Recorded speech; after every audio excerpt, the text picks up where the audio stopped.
Hey guys, welcome back again my YouTube channel technical engineer.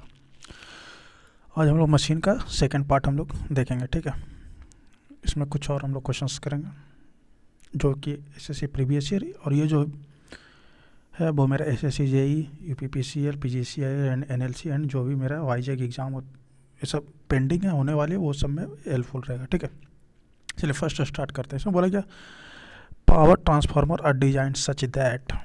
ठीक है, तो इसका राइट आंसर होगा बी, नियरली फुल लोड। जो पावर ट्रांसफार्मर जो डिज़ाइन होता है ना, वो बेसिकली जो होता है फुल लोड पे ऑपरेट करने के लिए डिज़ाइन होता है। तो कहीं कहीं ऑप्शन रहेगा 100%, कहीं कहीं 99 रहेगा, तो वो दोनों ऑलमोस्ट सही रहते हैं। ठीक है, कि वो मेरा जो नियरली है वो ऑलवेज जो फुल लोड पे ही, और जो पावर ट्रांसफार्मर होता है वो मेरा कहाँ होता है, जहाँ स्टेशन पास होते हैं वहाँ से होते हैं। उसके बाद फिर वो डिस्ट्रीब्यूट करते हैं हर एक लोकल एरियाज़ में, और डिस्ट्रीब्यूशन सेंटर में कौन से रहते हैं, वहाँ पे रहते हैं मेरे डिस्ट्रीब्यूशन ट्रांसफार्मर, जो कि मेरा 50% लोड के लिए बने होते हैं। चलिए फिर अभी हम नेक्स्ट क्वेश्चन देखते हैं। चलिए, इसमें नेक्स्ट क्वेश्चन बोला गया 27, बोला गया match the list type of the motor and list two characteristic. ठीक है, इन दोनों को मैच करना। ए बोला गया डीसी सीरीज मोटर है, बी में डीसी शंट मोटर है। तो कांस्टेंट स्पीड किस पे होती है, तो राइट आंसर मेरा जो डीसी सीरीज मोटर का होगा वो होगा मेरा हाई स्टार्टिंग टॉर्क। जैसे कि हम लोग पिछले वीडियो में देख चुके थे, उसमें क्या था कि जो इतना भी मेरा ट्रैक्शन में यूज़ होती है, रेलवे में यूज़ होती है, उसमें क्या होता है, डीसी सीरीज मोटर यूज़ होता है। क्यों? क्योंकि उसमें स्टार्टिंग टॉर्क है जो बहुत ही ज़्यादा होता है। उसी तरह शंट मोटर क्या होता है, कांस्टेंट स्पीड के लिए। क्यों? क्योंकि जो शंट मोटर का जो मेरा वोल्ट स्पीड रेगुलेशन होता है वो बहुत ही बेहतर होता है। ठीक है, मतलब नो लोड पे भी ऑलमोस्ट सेम चलेंगे और फुल लोड पे भी एक जैसा स्पीड पे ही चलेगा। इसके जो वेरिएशन होते हैं वो बहुत ही कम होते हैं, और इसी कारण जो डीसी जनरेटर का यूज़ होता है वो मेरा बैटरी चार्ज करने में होता है, क्योंकि मेरा कांस्टेंट वोल्टेज सप्लाई होता है। तो राइट आंसर इसका क्या हो जाएगा, ए का 2 एंड बी का 1। तो right answer is B. Okay, right answer is B. चलिए नेक्स्ट क्वेश्चन की तरफ देखते हैं। The motor characteristic best suited for traction purpose are those of. तो देखिए, इस तरह क्वेश्चन बहुत ही ज़्यादा ही रिपीट होता है। ठीक है, देख सकते हैं। तो इसका राइट आंसर होगा मेरा A, DC series motor. DC series motor क्या होता है मेरा, बेसिकली वो ट्रैक्शन वगैरह में यूज होता है। अभी जस्ट हमने डिस्कस किया था, ये मेरा 2012 का, ये हर एक ईयर में ऑलमोस्ट इस तरह के आते हैं। ठीक है, ओके। और डीसी शंट मोटर कहाँ होगा, जहाँ मेरा कांस्टेंट स्पीड रिक्वायर होगा। ओके, और डीसी सीरीज मोटर जहाँ मेरा हाई स्टार्टिंग टॉर्क को चाहिए, जैसे कि क्रेन हो गया। ठीक है, और वो बहुत सारे जहाँ पे स्टार्टिंग टॉर्क की नीड हो, रेलवेज हो गया, ट्रेन्स हो गया, मेरा क्रेन हो गया, होइस्ट हो गया। ठीक है, कन्वेयर बेल्ट में भी होते हैं, क्योंकि कन्वेयर बेल्ट तो उस पर स्टार्टिंग में बहुत ही ज़्यादा लोड रखा हुआ रहता, ऊपर चढ़ाना भी होता बहुत एंगल पे।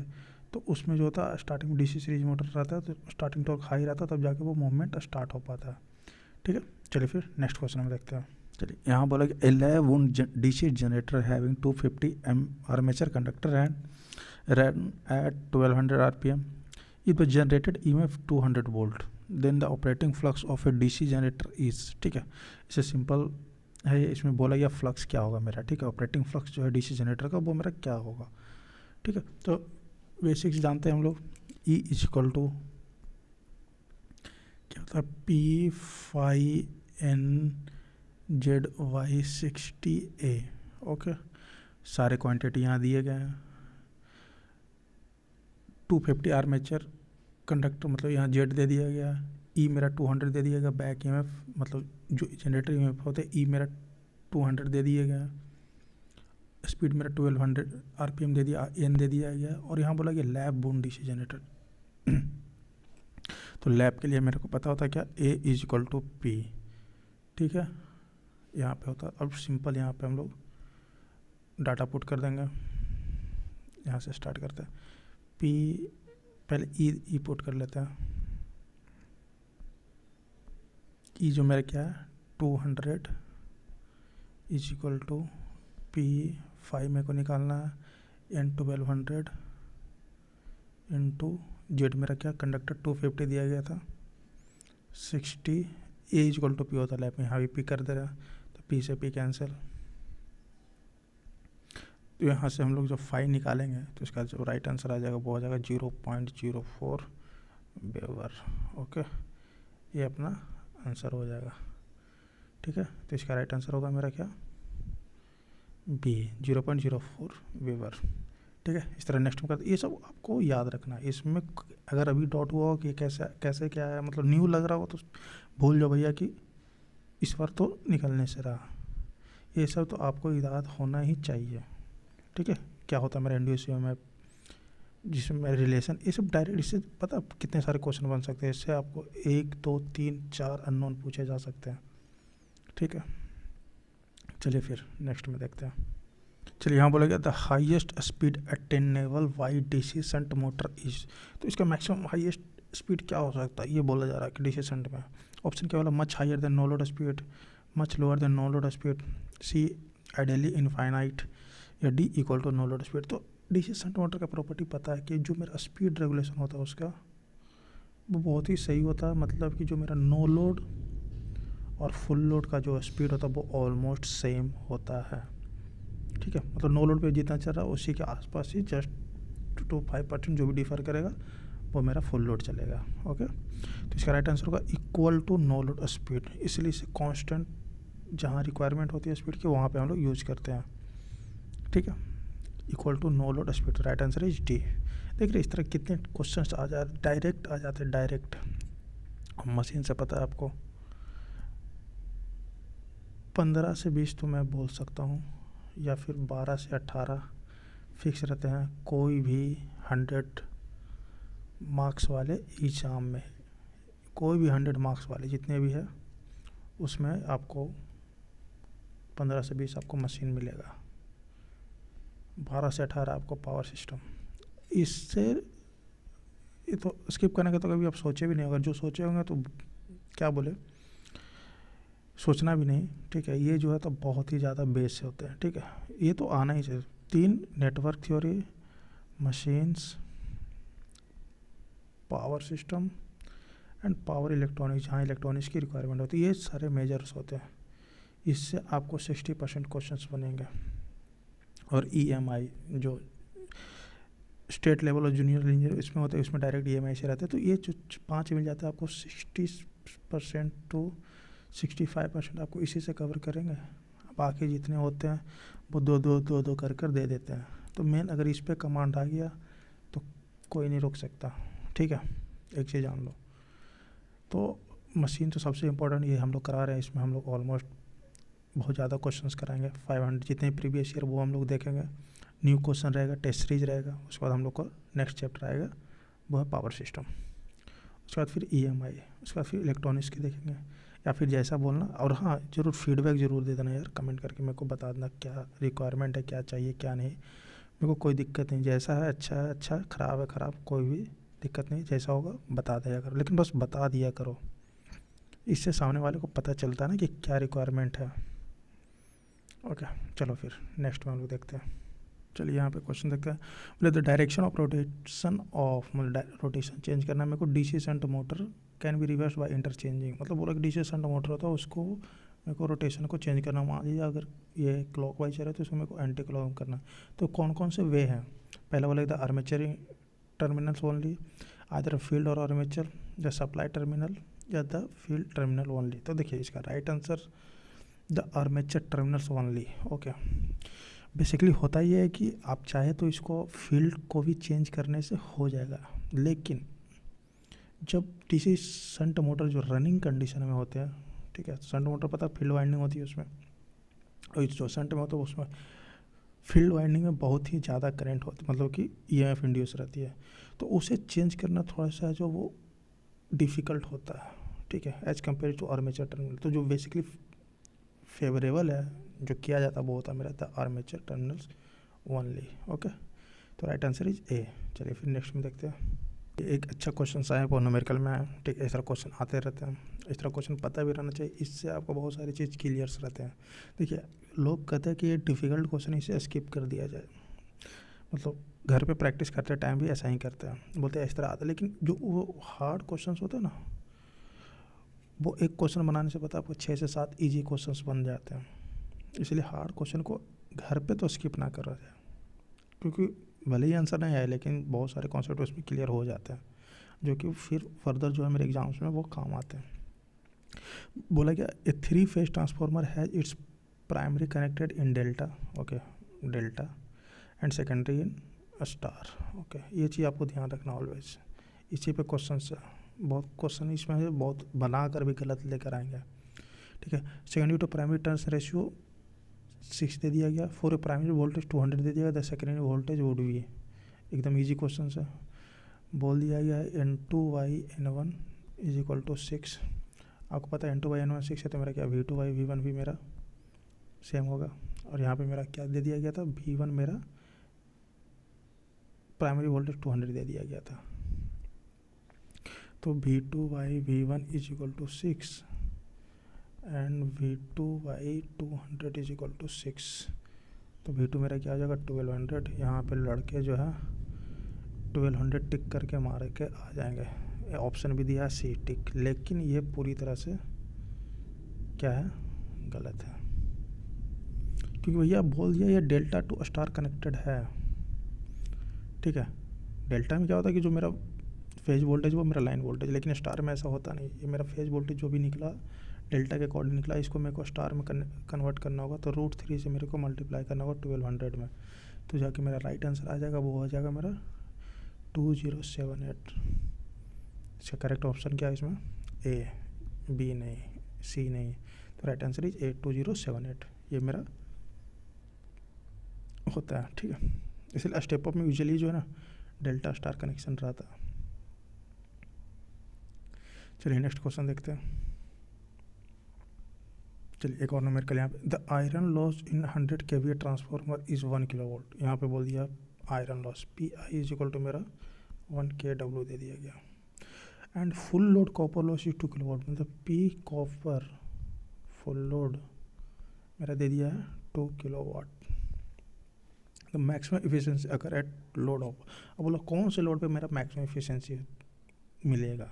ठीक है, ट्रांसफार्मर का मतलब कितने पावर वाले लोड लगाएं कि मेरा वहाँ पे वो मैक्सिमम इफिशिएंसी होंगे।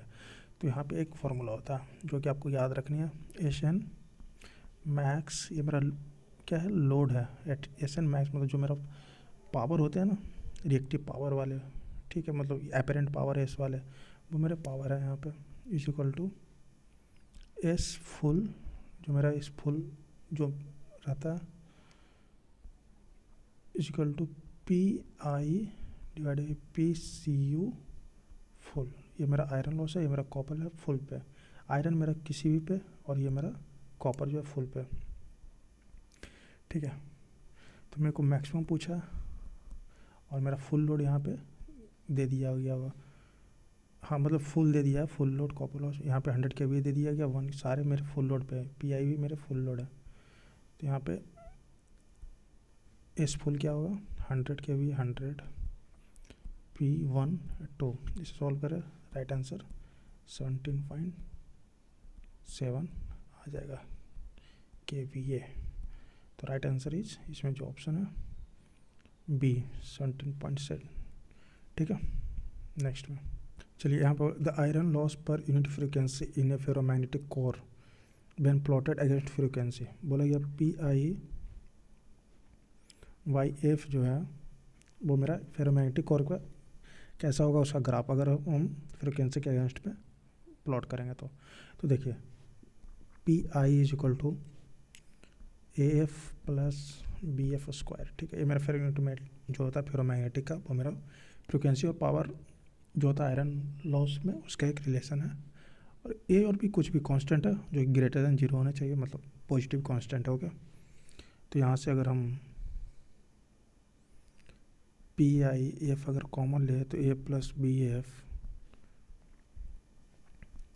तो PI is equal PI/F is equal to A plus BF। ठीक है, तो यही मेरे से पूछा गया। तो ये आप देख रहे हैं किस तरह का इक्वेशन है, ये आपको सिमिलर नहीं लग रहा है MX प्लस C का, C मेरा यहाँ पे A है, ठीक है, M मेरा, B और X मेरा जो, ठीक है, यहाँ पे ये तो मेरा दिख रहा straight line with positive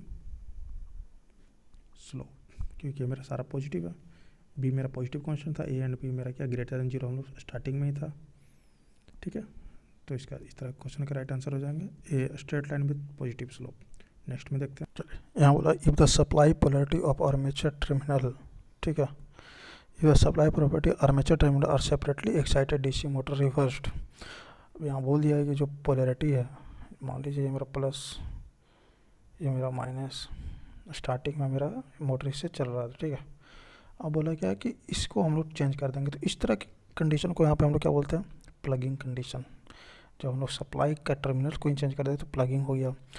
regenerative क्या होता है कि कोई भी मोटर अगर वो मेरा सिंक्रोनस से आगे हो जाए, उससे ज़्यादा स्पीड चलने लग जाए, मतलब ये एन एस है, ये मेरा नॉर्मल है, उससे ज़्यादा हो जाए। ये ज़्यादा कब होता है, जब कोई ट्रेन मान लीजिए ऐसे ऊपर चढ़ रहा था और उसके बाद ढलान आ रहा है, ये मेरा पहाड़ी एरियाज़ में होते हैं, लद्दाख वद्दाख टाइप, तो वहाँ से फिर जो है स्पीड में वो आ जाती है। तो वहाँ पे दिक्कत ये होता है कि जो मेरा मोटर है ना, वो एज ए जनरेटर वर्क करने लग जाता है, ठीक है। तो उससे जो होता है कि उसमें पावर वो लेकर नहीं, वो एक्स्ट्रा देने लग जाता है, ठीक है। तो उस तरह के हम लोग रीजनरेटिव ब्रेकिंग बोलते हैं, उस तरह डायनामिक ब्रेकिंग, फिर नॉर्मल मोटर कंडीशन, ठीक है। चलिए नेक्स्ट में, चलिए एक मस्त क्वेश्चन है, ठीक है। ये क्वेश्चन ही अच्छा लेवल का है, मतलब ये SSC JEE लायक नहीं है, मतलब अच्छे क्वेश्चन है, ठीक है। मतलब इसमें आपको कॉन्सेप्ट चाहिए, थोड़ा सा लंबा भी है, इसे एक एक ध्यान से देखते हैं, एकदम कंसंट्रेशन बढ़ाकर। चलिए इसमें बोला गया a DC series motor has armature resistance of 0.06 ohm, यहाँ पे RE दे दिया है 0.06, फील्ड रेजिस्टेंस मतलब शंट RS दे दिया मेरा 0.08।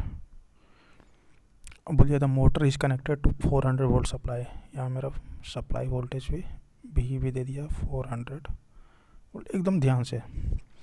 द लाइन करंट 20 एम्पियर, यहाँ आई दे दिया मेरा 20 ampere. When the speed of the machine is 1100 RPM, ठीक है, 20 ampere when the speed of the machine is 1100 RPM, मतलब कि उस टाइम उसका जो स्पीड था N is equal to 1100 RPM, ठीक है। अब बोला गया when the line current is 50 ampere. अब नेक्स्ट कंडीशन यहाँ था, सेकंड कंडीशन बोला गया कि अगर जब लाइन करंट, पहले लाइन करंट क्या था मेरा 20 एम्पियर, अब लाइन करंट को मेरे को 50 I2 इसे मान लेते या I1 मान लेते हैं, I2 बोल दिया मेरा 50 एम्पियर हो जाए और एक्साइटेशन इंक्रीज इन 30%, एक्साइटेशन जो है मेरा 30% से इंक्रीज हो जाए। एक्साइटेशन बेसिकली होता है क्या, बोथ ऑफ फ्लक्स, तो इसे अभी नहीं लिखते हैं, अभी एक्साइटेशन ही लिखते हैं। एक्साइटेशन जो है बोला 30% मेरा बढ़ जाते हैं, तो फिर मेरा स्पीड क्या होगा, ओके। चलिए फिर देखते हैं अच्छे से, एकदम ध्यान से, बेसिक से। तो सबसे पहले मेरे को EA1 जो मेरा स्टार्टिंग करंट I1 की वजह से जो हो रहे थे, जो मेरा 20 एम्पियर की वजह से हो रहे थे, EA1 जो मेरा इंड्यूस जो होता है वोल्टेज, ठीक है, EB माइनस IA1 RE मतलब जो सीरीज था, और ये मेरा RS जो मेरा शंट था। फॉर्मूला आपको पता है, किसी मोटर में जो मेरा बैक EMF होता है EA या इंड्यूस EMF होते हैं, वो मेरा ये होता है, ठीक है। ये किसकी बात की जा रही है, पहले जनरेटर या मोटर की, पहले ये देख लेते हैं मोटर के, ठीक है, मतलब ये बैक EMF, ठीक है। तो यहाँ से भी मेरा 400, IA1 मेरा 20, 0.06 प्लस 0.08, कोई भी दिक्कत यहाँ तक नहीं होना चाहिए। 400 माइनस 20 इंटू 0.14, 8 से 14 1 पॉइंट, ठीक है। और 100 इसे सॉल्व करेगा तो इसका राइट आंसर 397.2 वोल्ट, ओके। ये मेरा EA1 आ गया, ठीक है। मतलब कि हम सप्लाई दिए थे 400 का, और जो मेरा बैक है, जो मेरा आर्मेचर पास जो EMF आया वो मेरा 397.2 आया, मतलब इतना ही जाके मेरे से लिंक कर पाया वो, बाकी वो रेजिस्टेंस के अक्रॉस वो है मेरा लॉस किया, ठीक है। तो ये फ्राइडे ये तो इतना आ गया। एक आपको ये अच्छे से पता होना चाहिए, जो मेरा EA होता है मोटर या जनरेटर किसी भी केस में, वो होता है मेरा K∅N,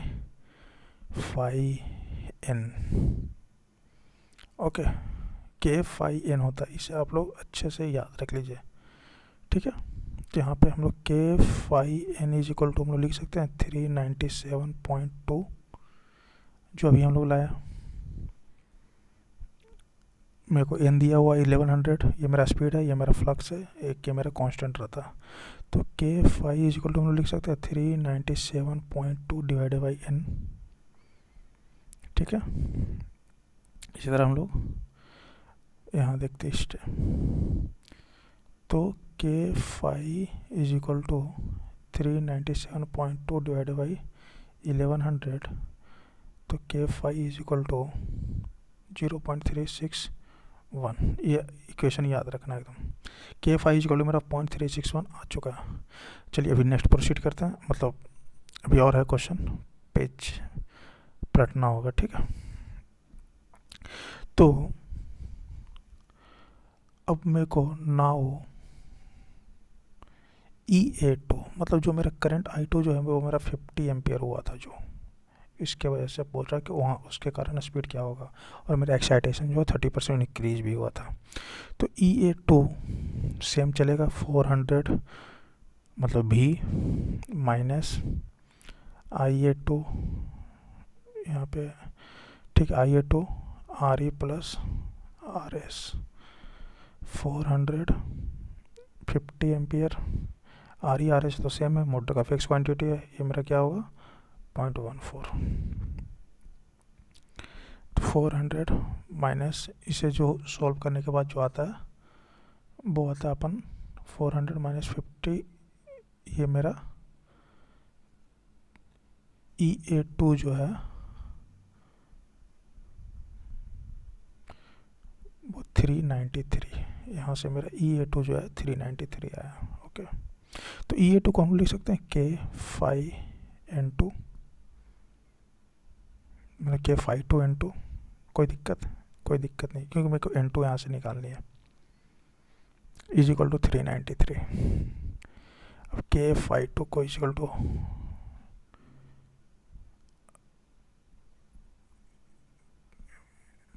K5 is equal to 393। और एक क्वेश्चन में दिया गया था क्या कि 30% एक्साइटेशन को मैंने बढ़ाया, मतलब जो मेरा φ2 है इज इक्वल टू 1.351, मतलब जो φ1 मेरा स्टार्टिंग में अगर 100 था या 1 था तो φ2 मेरा 1.3 हो गया। ये क्या 30% ही तो है इंक्रीज, φ2 मेरा क्या φ1 का 30% इंक्रीमेंट है।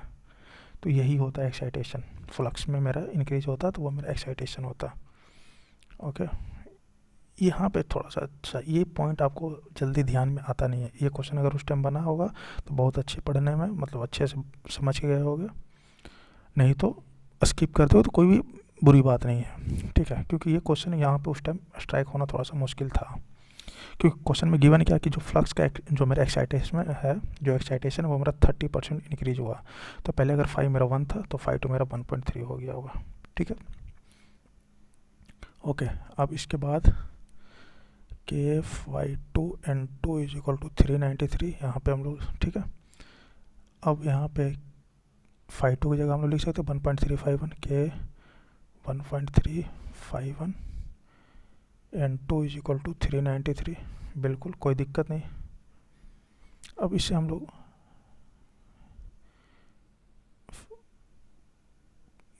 1.3 K5N2 is equal to 393। K5 हम लोग पहले निकाल चुके हैं, ध्यान में है, वो कितना था 1.3 into 397.2 into N2 equal to 393। Okay, नहीं ये क्या आया था K5 रुकिए, इसे 1100 से डिवाइड हुए तो क्या था K5 अपन लोग का गया था 0.361 1100 डिवाइड करने के बाद। ठीक है, तो 1.3 into 0.361 into N2 equal to 393। तो यहाँ से N2 इक्वल टू हम लिख सकते हैं 393 1.3 इंटू 0.36। यहाँ से सॉल्व करने पे राइट आंसर आ जाएगा आपका 837 RPM। ठीक है, ये क्वेश्चन थोड़ा अच्छा सा, इसे एक बार अच्छे से एक बार फिर से देख लेते हैं हम लोग। ठीक है, प्रीवियस पेज में जाते हैं। ये मेरा बोला गया है हम लोग ने सारा ये सब किया, ये सब बेसिक है। EA1 equal to V IA1 RAC, यहाँ से हम लोग EA1 निकाले, induced EMF due to current 1 I1, तो EA1 मेरा 397 आया। एक मेरा होता है EA equal to KF I1। इसका बेसिकली मतलब होता है जितना फ्लक्स जो है मेरा, ठीक है, किसी भी कंडक्टर से मेरा स्पीड एंड से लिंक कर रहे हैं, तो वो मेरा जो बैक EMF होगा वो बैक EMF के इक्वल होगा, तो इसीलिए ये दोनों इक्वल होते हैं। तो KF बेसिकली बोल सकते हैं फैराडे लॉ का डायनेमिकली इंड्यूस EMF है। तो यहाँ से KF1 इक्वल टू 397 आया था, N1 भी था यहाँ ना, तो KF1 equal 397 divided by N। तो यहाँ से KF1 जस्ट जो अभी हम लोग लाए वो क्या था 0.361। ओके, और हम लोग नेक्स्ट में I2 के कारण हम लोग निकाले थे, EA2 आया अपने लोग का 393, और यहाँ पे बोल दिया था कि जो मेरा एक्साइटेशन है वो मेरा 30% इंक्रीज हुआ, मतलब जो φ2 है वो मेरा φ1 का 30% इंक्रीमेंट है। तो यहाँ से हम लोग एक इक्वेशन ये लेकर आ गए, तो KF2 N2 इक्वल टू 392, φ2 की जगह हम लोग φ1 के इक्वेशन है यहाँ पे 1.3 φ1 N2 इक्वल टू 393 5, हाँ ठीक है, KF1 लिख दिए एक तरफ, KF1 का वैल्यू हम लोग निकाल चुके थे 0.361, N2 393, यहाँ से N2 का वैल्यू अपन लोग का आ गया। ठीक है, तो आज के लिए बस इतना ही। अच्छा लगा हो बिल्कुल जो करना है कर देना, ठीक है, इस वीडियो के साथ। और फीडबैक बहुत इम्पोर्टेंट, टेलीग्राम पे, फेसबुक पेज पे, फेसबुक ग्रुप है अपन लोग का, उस पर किसी पे आके आपने, ठीक है, ज्वाइन कर लो आराम से। चलो फिर ठीक है, फिर बाय।